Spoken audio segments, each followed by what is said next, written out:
ఈరోజు నిరుద్యోగ సమస్యల సాధన కోసం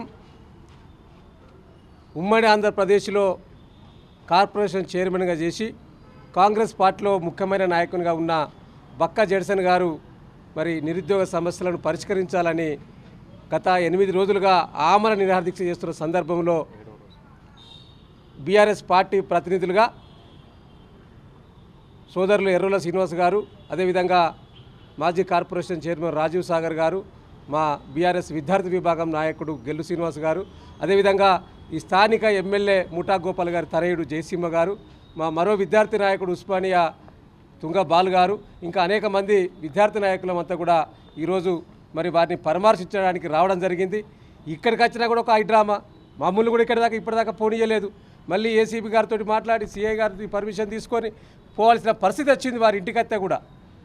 ప్రజాపాలన అని చెప్పిన ఈ ప్రభుత్వం ఇలా ప్రజల దగ్గరికి పోవడానికి, స్నేహితుల దగ్గరికి పోవడానికి కూడా పర్మిషన్ లేకుండా పోలేని పరిస్థితి దాపురించిందంటే ఈ ప్రభుత్వం ఎడిపోతూ ఉన్నట్టు. ఇలా మీరిచ్చిన హామీలు నెరవేర్స్తలేరని చెప్పే కదా ఇలా నిరుద్యోగులంతా రాష్ట్ర వ్యాప్తంగా అగ్నిగుండంలా తయారయ్యి ఒక ప్రభుత్వం మీద ఫైట్ చేస్తూ ఉన్నారు.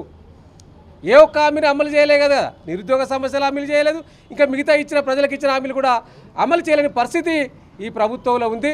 ఇలా మేము డిమాండ్ చేస్తూ ఉన్నాం ఈ రాష్ట్ర ముఖ్యమంత్రి గారిని, రేవంత్ రెడ్డి గారు, అయ్యా మీరు పక్క పార్టీలకు అర్ధరాత్రి పోయి కండోలు కప్పే టైం నీకు ఉంటుంది, కానీ ఈ రాష్ట్రంలో గత 2-3 నెలలుగా నిరుద్యోగ సమాజం అంతా కూడా మాకు ఉద్యోగాల సంఖ్య పెంచాలని, మెగా డిఎస్సి వేయాలని, అదేవిధంగా గ్రూప్ 1, గ్రూప్ 2, గ్రూప్ 3లో ఉద్యోగుల సంఖ్య పెంచాలని ఒక న్యాయమైన డిమాండ్ల సాధన కోసం, పరిష్కారం కోసం వాళ్ళు నిరసన వ్యక్తం చేస్తూ ఉంటే ఏ ఒక్కరోజు పిలిచి మాట్లాడే టైం లేదా నీకు? ఆనాడు నిరుద్యోగులనే కదా మీరు బస్సు యాత్ర చేసిరు, వాళ్ళని పట్టుకొని వెళ్ళి అశోక్ నగర్కి వేయిండ్రు, వాళ్ళని రెచ్చగొట్టిండ్రు.